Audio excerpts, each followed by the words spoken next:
I paint with tube acrylic, tube watercolors, but I squeeze them out into my palette.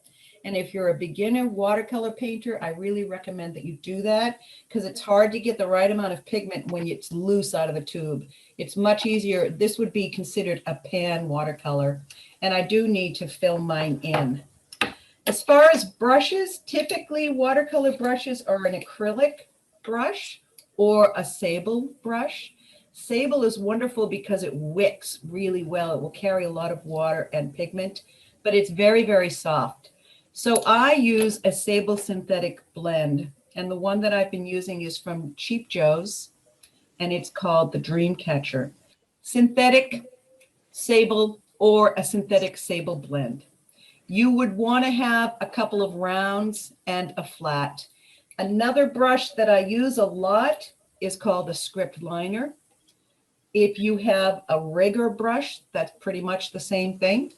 And if you have never used a Fritsch scrubber before, you will learn how to do that with me, because that's another brush that I love to use. So that's about it for necessities. As far as paints and brushes, I also use the Holbein Spritzer bottle, or it's called the Holbein spray bottle.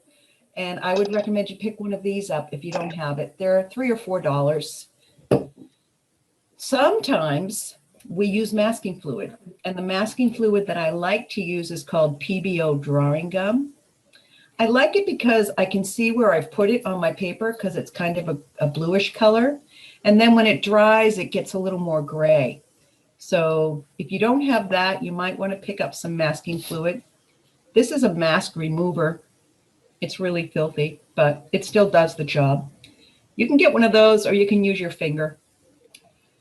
You'll also want to have, obviously, a pencil. 1 week, I think next week, it'd be great if you have a sketchbook. Just bring that along, or even some paper from your printer. You want a white plastic eraser. I'm really flying through these, aren't I? For the pencil, I like to use an HB. Another thing that I really like is to use a mechanical pencil because you always have a nice fine point. However, these Paper Mate Sharp Writers, they say they're a number 2, but they're really heavy. They leave a lot of graphite on the paper. So I would go with a different manufacturer of a mechanical pencil. And, you have many, many to choose from. The other thing I wanted to talk to you about was paper before I move on. This is a piece of Arches 140-pound cold press paper. And if you look in that lower right-hand corner, you can just barely see that watermark. And if you can read the watermark, I can read the word Arches and the word France.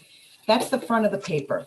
And when I buy my paper, it's 22 by 30, and I cut it down to these little pieces. So I always mark the back of my paper. See? Always, every single time, I mark the back of my paper. And what I do is because this is a piece of Arches, I mark it with an A. I also paint sometimes with a paper called Fabriano, and then I would put an F on the back.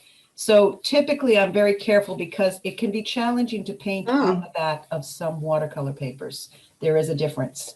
So I really recommend you get yourself some good quality watercolor paper because it will serve you and it will make you a better painter.